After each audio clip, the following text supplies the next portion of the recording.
Hey, I'm Courtney. I'm Sarah. And this is Bodice Tipplers, the podcast where we read the books that we stole off our grandma's nightstands and then we drink about them. Yes, so everybody, welcome. This is kind of an unusual one. Doomed edition! This is our... Fuck this. Fuck the fuck out of this. Well, you know what?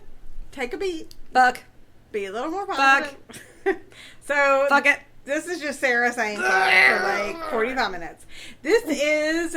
We're kind of like Howard Carter and digging shit up. We're going to break the seal. Beep, beep, beep, beep. So we're going to die or have to pee. So this is potentially a lost episode. We did an episode about a book that I remember reading as a kid. It's you. It's your fault. It's my fault. I'm fucking cursed. Called Silver Angel, and we lost half of the episode. After we already lost half of the episode. Yeah, so... We've recorded this. We've recorded it multiple times. We should be Silver Angel experts. We're the opposite of this. So the first time we recorded it is when we found out that our recorder doesn't tell you when it runs out of batteries. It just stops recording, and it only has 3 ticks, so you can't exactly like predict it. And our intern's like, yeah, they all do that. And I'm like, but it's like 30% of the thing, and anything could happen. And how are you supposed to know? Why won't it just anything can happen? So that happened, and you will hear about that later on in the episode. And we fixed that. We're like, oh, it's fine, it's fine. Somehow, we also lost the entire first half of this fucking episode. So we're going to do it again. It's all fine. And also, I told the same story twice. I told the same story in Imzadi about being naked in Caesar's Palace. You just like telling people that you were naked in Caesar's Palace. It was amazing. Like, this is Sarah's thing. Like, guess what? You get me tipsy enough, I will tell you about how I was naked at Caesar's Palace. Sarah's just going to tell you about being naked And at the time, I was younger and hotter, if that's possible. Is it possible? No, you're basically an embryo and the hottest thing now. So, I mean, there were people who got their eyes burned out because I was there naked. Okay, so Silver Angel, yes. We are talking about, again, Silver Angel is a... wait. Let's go back in time and talk about the booze that we drank back in time. The booze that we drank back in time was 7 Moons. We both accidentally bought the same bottle of wine. It was super fortuitous. We got the same thing. It was a good one. We should have known by then. We should have known it was a glitch in the fucking Matrix. So, Silver Angel. Silver Angel is written by Johanna Lindsey, and she wrote this shit in 1988. Yes, 1988. I don't care. I'm going to chew on camera. I feel like this might have been younger, or like earlier. I feel like the version we have is 1988. I think that this originally came out. No. The cover is hilarious. It's crazy. So she looks like a sex-up troll doll. I love it so much. But only if you see her upside down. Well, these are kind of spicy. The hero looks like the boyfriend of... I remember making this joke in the first one. So everyone stay with me before I read the description. But I'm looking at the cover. She's got crazy white blonde troll doll hair. She's wearing a weird Aladdin sex suit. She has gemstone. All these people don't have eye colors. They have gemstones. So hers is amethyst. So the guy is wearing multiple armbands. And he looks like... Okay. Wait for it. So in Smoking the Bandit with Sally Field, he looks like the guy that Sally Field stands up. Is exactly right. I remember you making that joke. Yeah, like he just is derpy. We're and excavating a whole month of dark haired, and like he's got a unibrow. Like if you look at the cover, there is no brow separation. There's not, but he's only a little hairy, but he's only hairy in the face. But we can't see his whole body because the rest of his body is on Chantal. I'm just saying that this cover makes more sense upside down because her hair is vertical, but the rest of it, see, like, doesn't that look more legit? Like a pose people would be in? Her hair is insane. Okay, so Silver Angel, the book description. We don't even care anymore. We care. I don't care anymore. I care, and I care enough to pull us through this. Fuck it. Sarah's gonna be whiny, and I'm gonna be amazing, as usual. What you don't know is that this was the best thing we ever did, and you'll never know. So, Silver Angel. Kidnapped and sold into slavery, Chantal Burke was led to the Pasha's scented... They never say Pasha other than this. No. She was led to the Pasha's scented chamber, swearing she'd never surrender to the ruthless master. But she was stunned by the magnificently handsome man who awaited her amid the silk and splendor. His piercing emerald eyes held her in their power. His muscular embrace made her weak with desire, even as she defied him. She was his to do with as he would.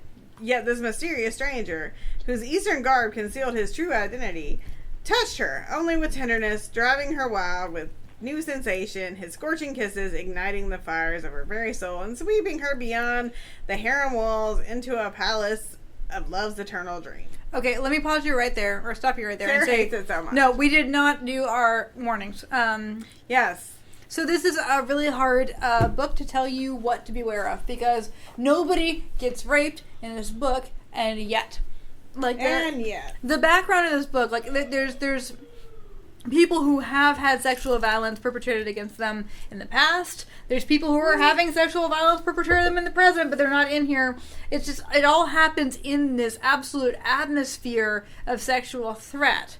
However, now, and I forgot this actually the first time that we did this, so I'm glad that we're redoing this for this. I will say, she never gets raped. She has this situation where a eunuch does this virginity test on her, which is, like, personally invasive. It's very upsetting. It is very upsetting. So, but, yeah, it's kind of one of those things that kind of, like, slips under the door because... there's so much other bananas things happening. Yeah. So she doesn't really get sexual assaulted because that is not the intent of the thing that happens, but just kind of be aware that if you're on the bubble of reading this or not. But so yeah, nobody actually gets raped in the course of this. Nobody gets beaten. But there is a character that it becomes fairly substantial, that her whole role is to be essentially the woman that deals with all the BDSM. Like, he gets mad and you can't even call it like a BDSM, like... It's a misunderstanding of kink. It's a misunderstanding of sexual trauma. It's just like, the whole thing is fucked up, okay? Yeah. So, technically, this other woman, whose name is Mara, does not get raped. She gets raped off screen. Yeah, but I mean, like, before her story with these people who are in this thing, it's just that, reading this, like, whoa, that's the fuck up. But she doesn't know that unless she is. She knows it, and it comes into play. Anyway, we'll get to it. But again, like, there is, like, the thing about this book, while there is no overt sexual violence, there is a constant threat of it. So if that's not your jam, turn this off and put on, like, somebody else that you want to listen to. You should listen to LeVar Burton reads. It's great. You really should. It's great. Oh, come on. He reads like that Anthony Jemison story. Okay. I'm just saying, if you want to listen to something else. I mean, that's a great podcast to listen to. He's amazing. So. That's just me trying to get you to read that, because then we're going to do Anxiety later. No, we already did it. See, I'm confused with time now. We're time traveling. The future. All right. So this book starts in, I guess, it's in 1796. It's a made-up place called Baraka, which I want to say is like part of Morocco. Well, I thought it was closer to Algeria, but it's in the Ottoman Empire, like that greater Ottoman Empire that was going on. So, in other words, like what was like Constantinople's where they like kick up to, and it's this very like Turkish upper class and Arabic speaking lower class. Okay, so it's the north coast of Africa somewhere. Yeah, somewhere on that coast. So we have our characters. We have Jamil, who people are trying to kill. Wait, hold the shit up. We forgot about our fundraiser. They're still going to hear about it because we haven't like picked our winner yet, because we're going back in time from future in time. All right. Jesus Christ. God, time travel is the worst and confusing, and even though I want to go like ride in the TARDIS, I feel like I'd just be done with like timelines. I'm sorry, I just saw my note. That's fine. Oh, no, you still have time. Tell you now. Either by this point of time, tell me, is it indictment day? Is it Mueller time? Is it not Mueller time? I don't know. But whatever it is, either we have made our goal of $500 and are releasing our glamour shots, or we haven't. It doesn't matter, though, because you're a good person and you want to donate to RAIN, which is the Rape, Abuse, and Incest National Network, with us or without us. Please go to our website or to any of our other social media stuff, or go to fundraise.rain.org/bodystipplers and donate, whether or not it gets us a view of our amazing glamour shots. Yes, because we care about you, and we know that you care about people. $500, like, if we raise $500, we're going to release our bananas ass glamour shots into the world. It might have happened by now. It might have not happened by now. Even though you should still give more money because you care about people. Time travel. We don't know. Oh, man. We're the worst time travelers. We really are. I'm so sorry. We're on the north coast of Africa. Turkish Arabian Delights are happening. So, Jamil, people are trying to kill him. He sends off a letter to a guy in England. No, it's not Jamil. Yes. Jamil is the other guy, right? No. Shit. Let me handle this. So Jamil sends a letter off to a guy named Derek in England, and we don't know the relation. But we know people are getting murdered until Derek heads down to, again, north coast of Africa. And we find out that these two motherfuckers are twin brothers. It's a twin situation. You know what I'm going to do again? I'm going to do my Patty Duke show thing. Do it. They're cousins, identical cousins all the way. Y'all, you should see she's like doing the dance. There's like, there's a bosom shake. But you didn't get it the first time, so you're not going to get it this time. I because time travel. I understand Patty Duke is Sean Astin's mom. I know. Really? So, yeah, that's his mom. Oh, shit. Really? Yeah. God damn. So... We didn't have a lot of channels growing up, y'all. Okay, so we found out that Derek, who is an English lord, Emerald-eyed. Emerald-eyed. A host slut, by the way. He fucks all the maids. He's about to get married. We find out that he loses his virginity at like 12, and it's upsetting. It's very upsetting. Yeah, so like he's a victim, but also a victimizer. But so he's about to marry this lady, Caroline. It's Caroline, right? Yeah, she's awesome. But and they're like childhood friends, and it's great and everything. But you get the feeling that the spark is not there. Anyway, so like before he marries her, like his last like hurrah is gonna be to go fuck some maids. Well, his last hurrah is to go save his brother. Well, and fuck some maids. Okay, so his second last hurrah is to go fuck some maids.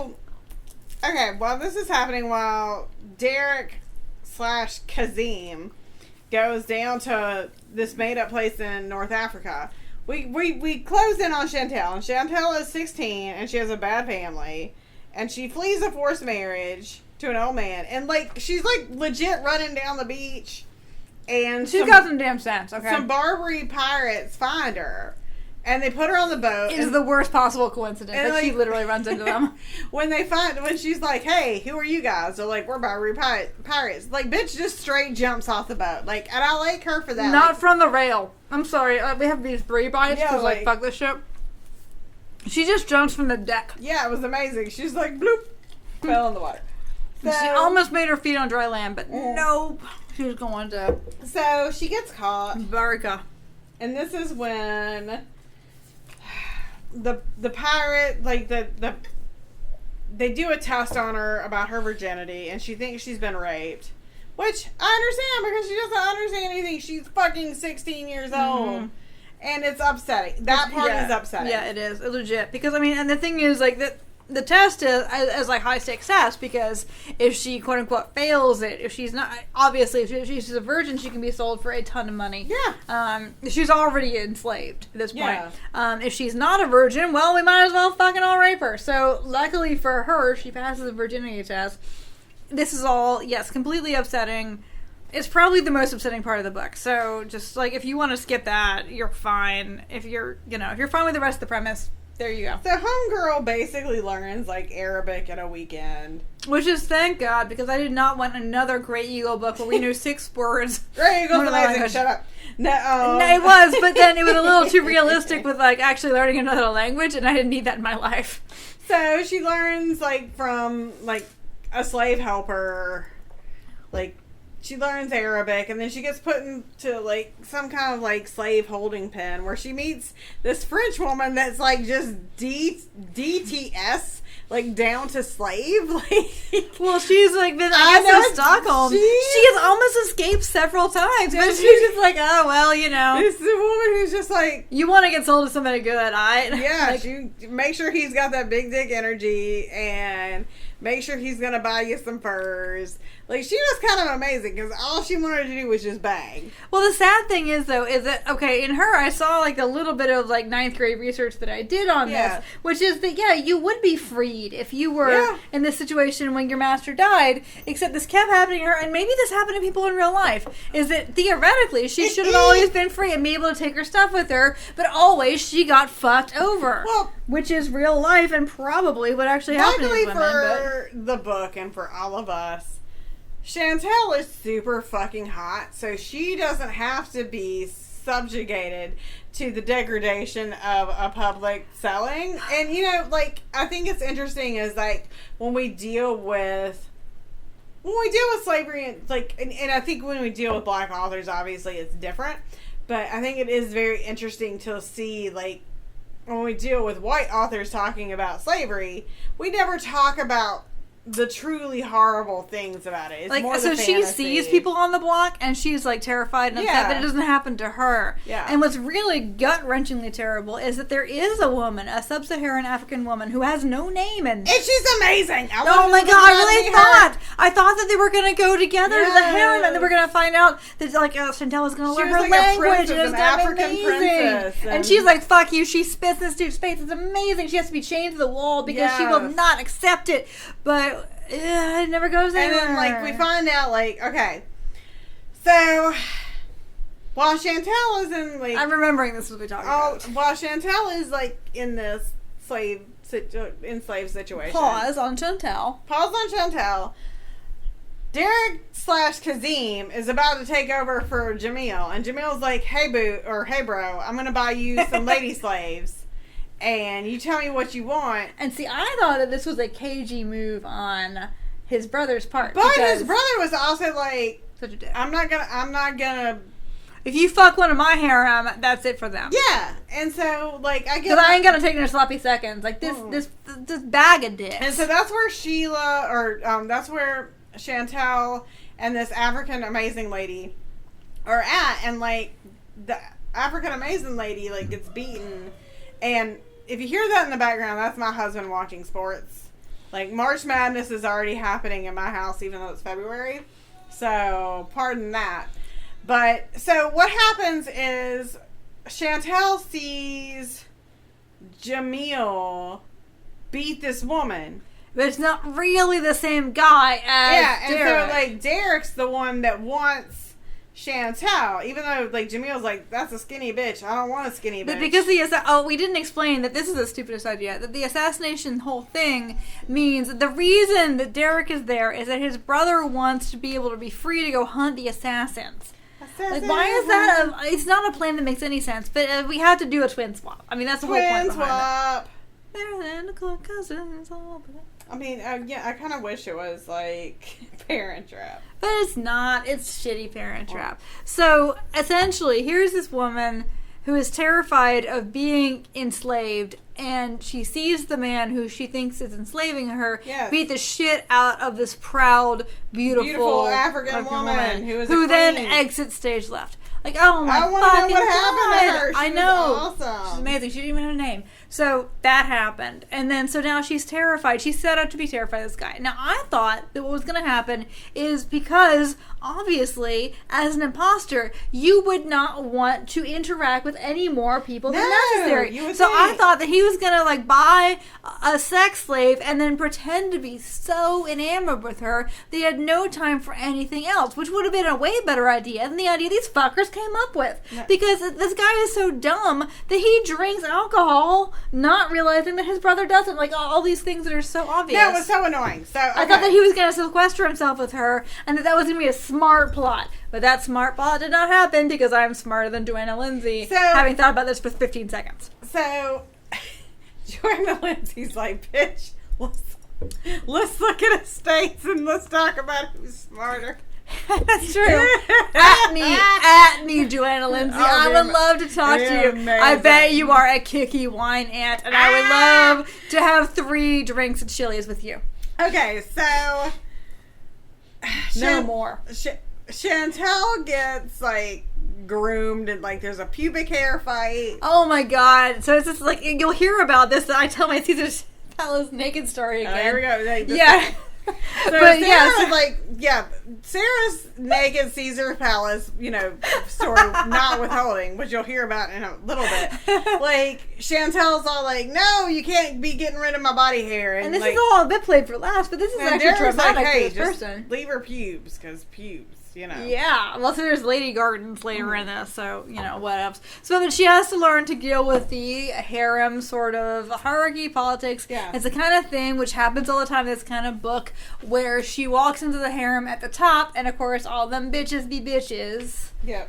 That's what we kind of expect. Meanwhile, the assassination plots are still going forward. Yeah, and so Derek / Kazim is super nice to her. And should we say that his mother is still around? His mom's around. It's a big thing because his mom sent him back to his dad. She was also another stolen woman. Right. Everybody in here is a stolen woman. It's real complicated, y'all. Yeah. So Jamil never talked to his mom, but Kazim's like, I got no problem with you. And so she thinks that she's actually come to a rapprochement with his mom. Yeah. Oh my god, yeah, the whole thing, y'all. All right, so I'm sorry. So Chantal is all like, fuck you, but not fuck you, and is like being, I'm not gonna fuck you. I'm not gonna have sex with you, which is good for her, like, obviously. But he wears her down. But she's dumb as shit, though, because these people can have her head cut off. Yeah. And she's just, like, super strappy with them, you know? Yeah. But, I mean, he loves it. He loves her little skinny blonde ass, because we keep hearing about how skinny she is and how blonde she is. And she's got a secret exercise program. She doesn't want to get, like, pleasingly plump like these harem ladies. So she's like, I'm going to go work. I'm going to do Pilates when he's looking. Yeah, so they end up finally banging, and it's completely consensual. And then she's like, hey, you can't fuck anybody else if you want to fuck me. And he's like, okay. So there's also some fighting off some assassins. Yeah, like here. They fight assassins off. I don't remember the exact details. No, they fight assassins off. Let me look at my notes. Well, I got notes too, but my notes are like 6 lines. Okay. I've never been a good note taker because I always have a really good memory, but I did not know that I would be going back to take the test a month later. She gets poisoned. Oh, yeah! She gets poisoned, and he's all like, no, Chantal. He's like bringing in doctors to the odalisques. It's a whole thing. Yeah, so they eventually find out after, I want to say maybe, I don't even know how long, I don't know what the time period is. No, it's impossible to tell. So she ends up under, like, I'm going to say 6 weeks. What do you think? Yeah, sounds good. Sure. She ends up undercovering the plot against him. The way that you always do in a book like this, which is where you end up in a bath alone with the killer. And so, there's another lady in the harem named Mara, and Mara is basically a whipping slave. And if you need to know what a whipping slave is, it's what it sounds like. But she's a sexual whipping slave, and they try to make the excuse in the book that she likes it. That Mara was, her first sexual encounter was violent, and like the only way that she can get off is by sexual violence. So then you whip her, and then she is like super on you and has a really good time. So they're like, oh, and so likes this it. fucker who has been, and his excuse is not like, oh, I like to be. It's honestly, I have been stuck in the palace. Yeah. As if being I'm angry. I'm allowed because I'm not allowed to leave somewhere. Would that be terrible? That'd be terrible. Yeah. So he was so angry at that he really needed to beat her a lot. Yeah. Yeah. Fuck all these fuckers. Oh my god, I forgot how much I hate these people. So, you hated Derek a lot. I did. Okay, so they find out that it was Mara who was behind the assassination. And she did actually also displace her in the inner court. Yeah. There's only so many apartments, that kind of thing. So she narrowly escapes being murdered in the baths. Everything ends up so Derek is taking Chantal and this other English lady that was in the... She's barely a plot point. That was in the harem. He's going to take them home. Oh, we didn't even say he's a spy. He was a spy. He's a spy. He's taking these English broads home. I hope that there's some sort of audio cue to... And he doesn't tell Chantal for the longest time. He's getting married. He's not going... He's in love with her. He is getting married, but also he's not telling her, anything on the road home, on the voyage home. But she thinks that they're going to be together. Yeah. And so he's like, hey, girl, you can be my mistress. And she's like, what? And because he didn't want to cause a scene or anything. He didn't want to, my her best to be friend. inconvenient. I do appreciate that even though he wasn't in love with his best friend, he's still, bros before hoes. And then you find out that his best friend is in love with this other guy. And they're like, well, why was Caroline even in the fucking book? I think they must have another book. There must be another Jason it must book. be about those because two you people. really like Caroline. She's super feisty, and like the guy that she's like interested in is super feisty too. But it makes this terrible thing for Chantal. Fuck Chantal.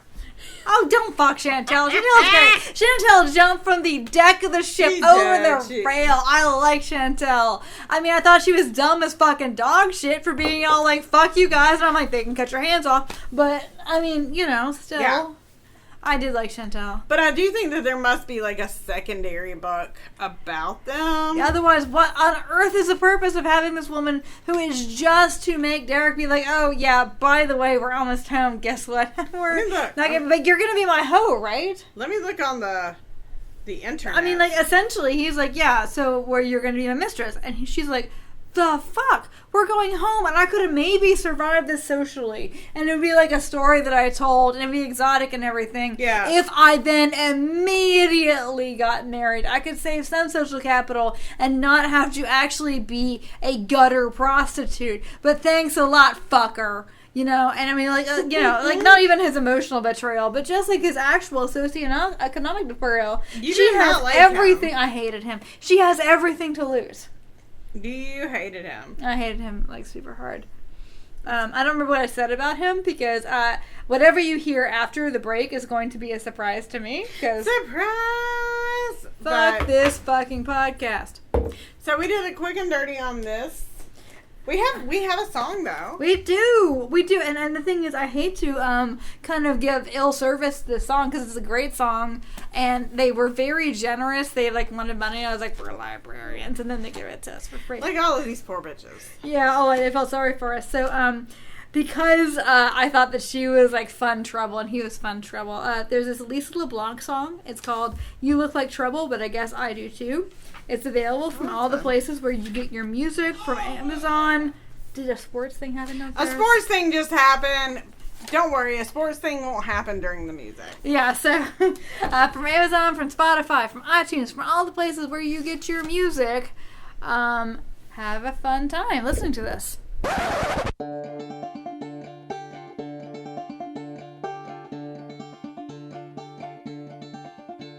The smell of your old cigarette has stayed on my coat, and even though I find it kind of gross, it somehow comforts me. The great thing about us is that we're practically the same, and you know that's what scares me the most.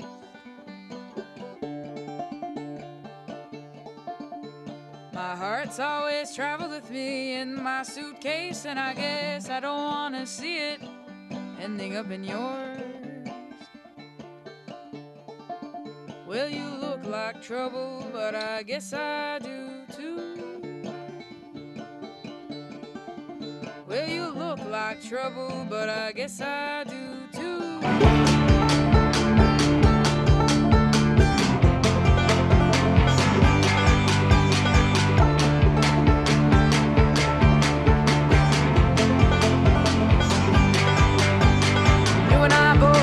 Gypsy's heart can't settle down, so if you don't mind me asking, what do we do now? 'Cause I have to admit, even the highways don't look the same since you've been around.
snacks for this episode from Arabesque, just because I like to rep the local businesses. And I have to say, so this is a Lebanese restaurant, and I was here a couple of days ago trying to burn through this book, and I'm by myself, so I'm reading my book, and I realized that I'm eating in this very good Middle Eastern restaurant, and I'm eating. People can see the cover of this book.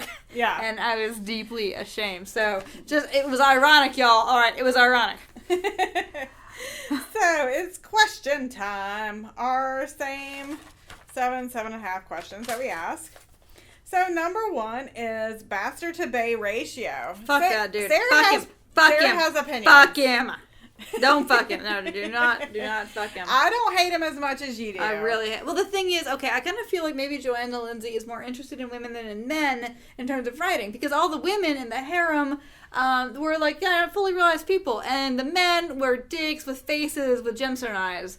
Like, I thought he was going to be so much more interesting. He was a spy and all this stuff. Yeah, he's not very interesting. And he does nothing. He's just sort of like fights. a sex idiot. Like, that's yeah, his he's job. a sex idiot. His job is to provide amazing sex. And I understand, okay, so for most of it, he is under the strictures of he is trying to solve this murder. Right. Okay, and he's trying to pretend to be a person that he's not. I get that. He's terrible at it, by the way. He is not a He good drinks, spy. which, like, he does not even know that his brother, the Muslim, drinks. Does not drink. But, okay, so at the end of it, when he is himself, he just is gonna fucking take her home under false pretenses to behore her. Yeah, it is Yeah, true. that's his plan. It's a dirtbag move. And he doesn't tell her. Dirtbag move. He is, like, but can we talk about, okay, this is kind of related. There is a scene that is in so many of these books that I remember very much as a confusing thing to me and something that caused me a certain amount of distress as a kid. That these very weirdly boilerplate virgin sex scenes. Okay, so what always happens is the man is very tender and he gets like a bit in and then he like shump and then like, you know, and she like cries for a second and then they have amazing sex. And she automatically like gets off. Yeah. Like, Yeah. the virgin get off sex. And I mean, I understand obviously that hymens are like people, they are extremely varied and that some people probably do have this experience whereas many people don't. I mean, right. You know, I mean, we come from a, you know, basketball playing, horseback riding, like, century, although so did Chantel, honestly, not basketball, but so these scenes are universally the same, which is great. There's even one in Night Song, which we're gonna do in March. It's just a more modern book, but it's got like the exact same weirdly boilerplate thing. What up with that, y'all? I think it was just, I don't know, like, we'll have to look into and maybe that's the I wonder if we can find the first one. the first hymen breaking scene. Well, I mean, like, the first one that is written in this very specific way. Yeah. The idea that if you are a virgin in these books, and you are having sex with a man who is not an aggressive, like, to you at that time. Like, so, like, you know, Great Eagle just raped Alicia, and there's none of this. But, like, a man who is at all tender, you're going to have this very specific scene. Yeah. It's funny. It's interesting. And it's messed up, and it's of course that was like a big theme in this book is what you see in these captivity narratives of people going to the East and like, oh, everybody's naked and learning to, and she never gets comfortable with it, which I think is like actually kind of real true life. Yeah, it's very realistic. Like she hates the outfit that they force her into. Oh, by the way, well, we'll get into the authenticity of this. Yeah. But these women, once they get in the harem, dress like Aladdin's monkey. It's crazy. It's like a little vest and like see-through pants. Yeah. Like, and it's never made clear to me if it's see-through pants and you're like traditional like panty or if it's just like I think it's a panty. Anyway, okay. That's what I'm picturing. I don't know. 1.5, the Bechdel to bitch ratio. Actually, no, there's a lot of female relationships in this, like lots of women talking to each other. They have lots of different relationships, which I really liked. I thought it was great. And like, you know, it was women trying to help women, frankly. I mean, they weren't all nice, but they were all like, they'd all been kind of in the same place. Which, so I have this weird personal story that kind of relates to both of these two questions. Okay. So if you go, at least at the time, it's been probably, like 7-8 years, probably longer than that. If you go to the spa at Caesar's Palace in Vegas. Yes. And I went for a massage, but there's like, you go for a treatment and you get like admission to the spa area. The spa thing. Where, like, It's gendered and it's naked. Yeah. Yeah. Yeah, dude. And so, I mean, there was like a room where like it had like a bachelorette party, and those women were all in their bathing suits because there's a bathing suit room, but the rest of it, you're naked or you don't get in the pool. And I was so. It's really funny because the men, I like when I was at the registration desk, kept on coming out and buying swim trunks. But the women, like, there weren't a ton of women in those, but yeah. And so I was like, nobody's looking, and it was amazing. But I never really actually got used to it. I was like, oh yeah, I'm so progressive. I'm super. Here I cool. am naked at Caesar's Palace. Naked at Caesar's Palace. So I a little bit get it. But then, of course, I was not enslaved by anybody at the time. But, like, I did find, like, the whole nudity thing and the stuff about getting over your issues with these other women. Yeah. I honestly, I thought that was all, like, you know, good and legit and the way that real people actually behave. Yeah. Okay. Number 2. How racist is it? Oh, Jesus fucking Christ. It's pretty racist, y'all. Like, it's... On the one hand, yes, there were harems. Right. On the other hand, this is not how they operated at all, and this is all Orientalism. Again, yes, this is the white person's idea of what... Why would you even want a harem? That just seems like so much fucking work. You know, but again, I'm not going to pretend to understand the cultural reasoning behind it. Like, but why do white people, why do white men think this is hot? That's what I want to know. Well, I mean, I can understand why, you know, a Western man thinks it's hot. Well, they're all talking about you. Especially about your penis. Like, it's not your penis. Like, your penis. Like, your penis is the biggest star of the show. Like, oh, God, this book is pretty racist. There is even, okay, so it was generically racist and generically Islamophobic until there's this scene where, oh, God, what's his face? Derek, in the guise of Jamil, actually has somebody reading a verse of the Quran about wife beating at Shahar. So I think that's where it, yeah, like where it slipped over like the kind of generic Orientalism into actual Islamophobia is right there. Like that's and that is not okay. And do not think for a minute that we think that that's okay. It's just that this book was written so much better than The Flame and the Flower. That we don't and think again, much. like, and that is the thing is this book is hot nonsense, and I remember it being hot nonsense, but. I mean, Johanna Lindsey sells millions of fucking books. Like, she's huge, and part of her whole thing, like, this is her kind of aesthetic, is to take unsavory things and make them what she makes them. Like, her wheelhouse are pirates and harems and, like... Not a lot of knights and Vikings and like that kind of business. No, she likes to do this kind of, like, you know... Well, and questionable, like, you know... Like, I assume the next one is authenticity because it's totally, like, blends into that. Well, we'll go to that one. So, what is the CW level of authenticity? So what I thought was fascinating is that she did do her research. And when she talks about, like, they had to dress her up to move her to the first slave owner's house, and they want, like, nobody to notice her. So they dress her up in what people actually did wear. I looked it up. Yeah. And that was all legit. And the fact that it's just like this palace Turkish stuff, and then everything is Arabic. Like, this is all pretty well researched. Yeah. Until you actually get into the harem, and they just are wearing this nonsense outfits. Pure fantasy. It becomes pure sex fantasy. Fantasy. And Orientalist othering. And what's, like, especially gross is that this has, unlike Savage Ecstasy, which is a, like, far shittier written book, but, like, in that, at least, Grey Eagle did not turn out to, like, be actually white. And so, I agree. Yeah, like, it does that thing that they always do in this kind of book where, the guy that she's fucking he's is white, like, he's actually a half-breed. He's half, he's half Arabic, but the socially acceptable portion of him is a white person. He's got them emerald eyes. But, and I mean, like, and it's true. The other thing is, like, they always describe in people's hair colors, and, like, Jamil's favorite wives have red hair. And I'm like, how many, like, if you're, like... You gotta capture a lot of women out there. So, like, are all of your wives essentially non-native women? Because nobody has... Well, to be fair, I only have known one Turkish person, and it was a girl I went to college with, and she had... And these people are not Turkish, but it's like that Ottoman culture. Yeah. She had red hair and green eyes. Well, like, a friend of mine... Like, it's like the crossborders of Europe. But you know what I'm saying? Like... Yeah. Like, nobody... Like, everybody is There's nobody described as having black hair. No.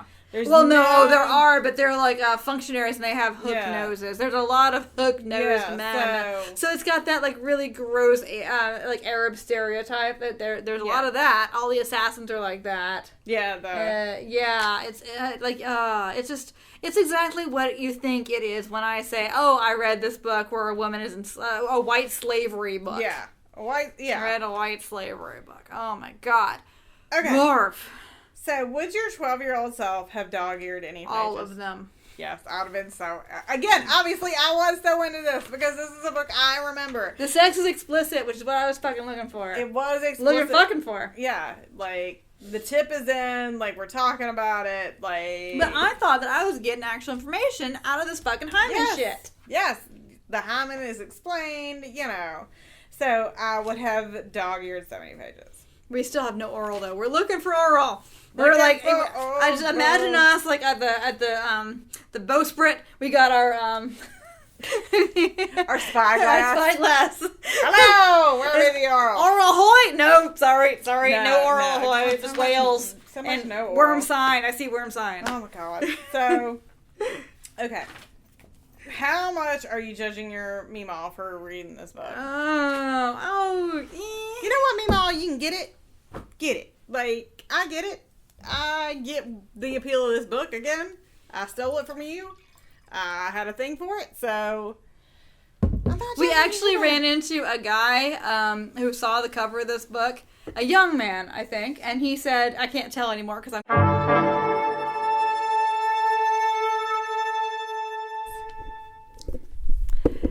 Alright, hey y'all, guess what? Our recorder doesn't tell us when we ran out of batteries. We ran out of batteries. Oh, so what we think we were at, I hope to God we were at, is, let me look at questions.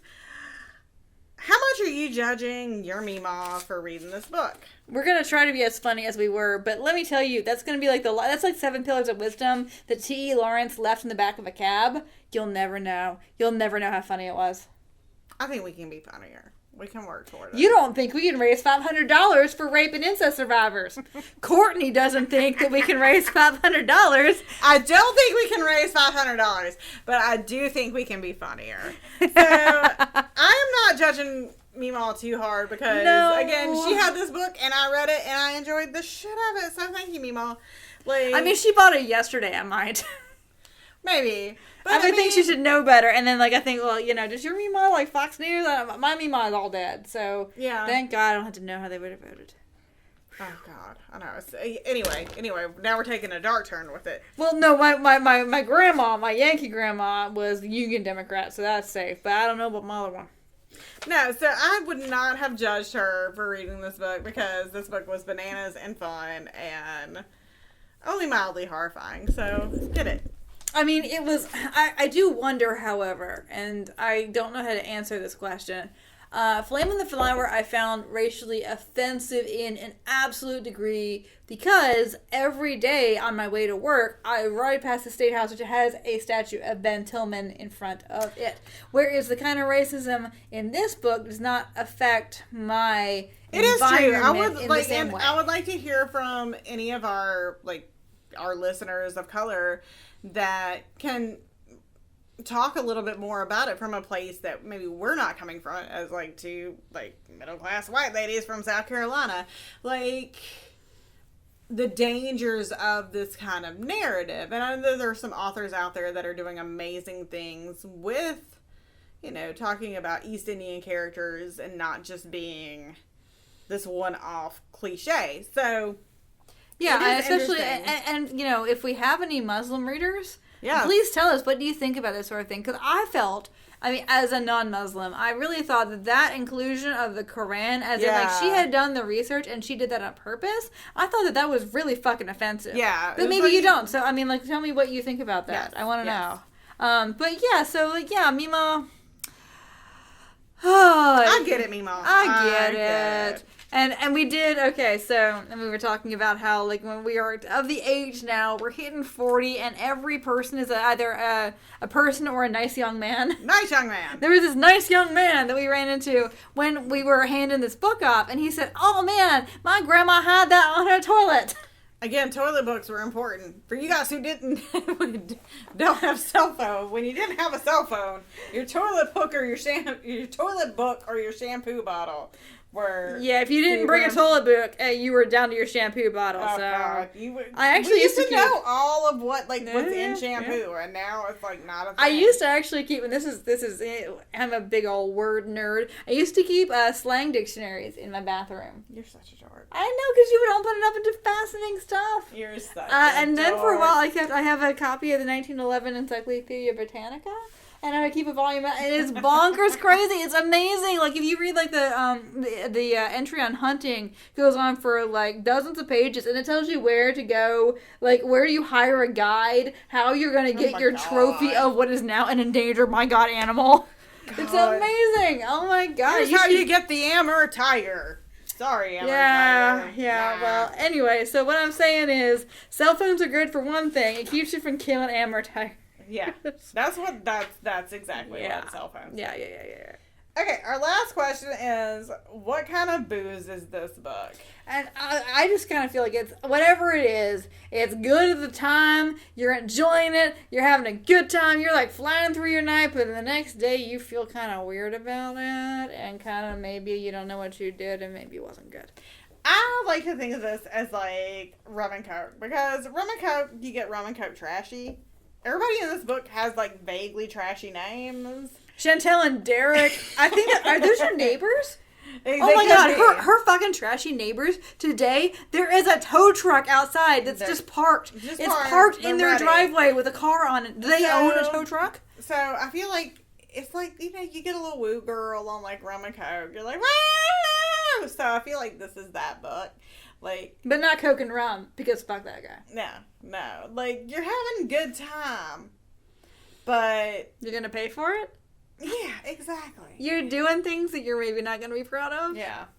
You're wearing an outfit that maybe belongs on a monkey in a vaguely racist Disney cartoon? Yes.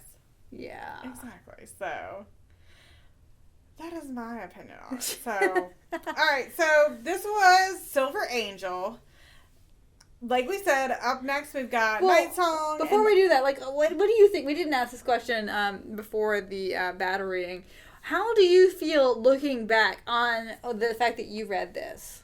You know what? I remember it being worse than it was. And I just noticed that this wine cork is black. I'm fine with it. That's Like, very good. I think she ham-fisted a lot of, like, situations, but, like, it wasn't as bad as I thought. I thought it was going to be a Flame in the Flower situation, but I was really surprised at what a good read it was. yes, it's a very, like, it pulls you in. It's got dynamics. The intrigue really takes the foreground. Yeah. Yeah, I mean, I'll read another one of hers. I know, exactly. Go look out! I'm sure we will. Lots of pirates. She loves a pirate. She loves a knight. She loves a Highlander. So Let's do it. Woo! So what we got coming up? We have a full schedule. We do want to know what you want us to read. yes, please give us ideas because otherwise it's BlindStibblers@gmail.com or social media. We respond to everything. grasping at straws. But let me tell you what we got coming up. Okay, so February, completely fucking accidentally. Oh my God, we did not schedule this for February on purpose. But we are examining African American romance. And so we have two books. We have the first Harlequin Black romance. And this is Adam and Eva by Sandra Kitt. Mm-hmm. No rape. Good. It's amazing. Yeah. And then, because even though it's out of kind of our general bailiwick, we could not talk about Black romance without talking about Beverly Jenkins. She is the queen. So she is the queen. We read her first book. It's called Night Song from 1994. Expect those two in February. And we're going to have a guest. We're going to have a podcast guest. What's the first time we've ever done that? Yes, a special podcast guest. And then in March, we're doing March Madness. We're going off of our normal parameters. Reading stuff that we don't normally read, either for time period or for genre. So we're reading a Dark Shadows book. y'all who are subscribed to this because you love Dark Shadows are like, oh, thank fucking God. I have to listen to these two bitches talk about... But thank you for listening to these two bitches for hours and hours and hours. Yeah. Exactly. So we're going to read that one of those Marilyn Ross books. We're also going to read Flowers in the Attic, which is much requested... Everybody wants Flowers in the Attic. Flowers in the Attic and, like, Thornbirds, which we'll do later. Yeah, this is going to be an epic, I suspect. But we don't know if it's going to be a two-parter or a... oh, God. what do they call them? The Babysitters Club? Like, the super special. It's going to be a super special. Yeah, because I never read it, and Courtney never read it. I have to ask real quick before we move on. Who was your babysitter? Who was your babysitter club? Well, I mean, it's so hard to say because Claudia was so Claudia awesome. was the fucking coolest. But then I was never so cool. Like that's what I'm saying. Like, full honesty, like, I always wanted to be Claudia or Stacy, but I know that my ass was really Christy. Yeah, I'm afraid that I may be Marianne. I hope I'm not Mallory because that would really upset me. I'm really sorry, Mallory. I didn't like when Mallory and Jesse got added. I was a purist. Right. Well, because like there were these young kids and they couldn't anyway. Anyway. Who's your babysitter and why? At Bodice Tipplers at Twitter. We have thoughts, so we will definitely correspond with you about that. I want to know about your favorite babysitter club member. But like, are you a Logan who was like the Logan? We don't let boys in. I mean, okay, we like Logan. Logan is fine. He was like. I know, but we don't have a boy babysitter. He was the super special. Like, he was. Of course, he comes in and he thinks he can just like fucking run the place. Logan likes. This is a women's collective, bitch. I liked Dawn too. I did. I liked Dawn. She was one of, like. Yeah. But no, let's be honest. I was one of the boring ones. She was super exotic to me, so I wanted to be like Dawn, but I was really like Christy. Which one had diabetes? Was it Dawn or Stacy? The Stacy. Stacy had diabetes. Claudia was the one who had like her own phone line. I cried so fucking hard when her grandma died. When Mimi died. Oh my God. R.I.P. Mimi. So somebody's doing a documentary about Claudia Kishi, and I am so there for exciting. that. Oh my God. So, and let's be honest, like, let's all agree that we do not do babysitters' younger sisters. No, I didn't do any of that. Like, again, like, when Jesse and Mallory became part of it, I didn't have time for it. And I hate that because, like, you know, Jesse, well, and I actually read, it's Brittany Cooper's, Jesse was fine. She was the ballerina one. Yeah, but she said that she had read these, and of course we did too. And that, like, so Jesse is the one black girl, and that it was not at all her experience because, of course, there's Anna Martin writing this. Yeah. And it has nothing to do what it was really like to be. Well, she was also writing an Asian American character too, so I don't know. But like she was so fashionable. Oh my God, I cannot believe I read that. So Anna and Martin she gave us Claudia. Yes, she did. Thank you. But yeah, so we're doing. Totally took us off track. Yeah, so that was Flowers in the Attic. Okay, and then we're also. Are y'all ready? We are doing Imzadi. In March. So that is the Star Trek Next Generation book about Riker and Troy that I read with no irony whatsoever when I was in high school. I have a Vulcan tattoo. I do. Did you know that was a Vulcan tattoo? I don't. I was like, whatever. It's a thing. So Courtney's gonna read it too. You guys are gonna love my ass. Oh my God. It is gonna be white nonsense in space. I'm gonna ruin it for you. I think it probably ruins itself. I'm gonna ruin it for everyone. Because I was invested in Riker and Troy back in the day. So I am. So Riker's the bearded one. Yeah, well, sometimes. Well, he had the beard. Well, yeah, you don't want to watch it if he doesn't. Well, was that the girl with the hair? Yes. The hair. Okay, so the hair and the beard. Yes, the hair and the beard. So that's who we're reading about. Yes. Okay. Yes.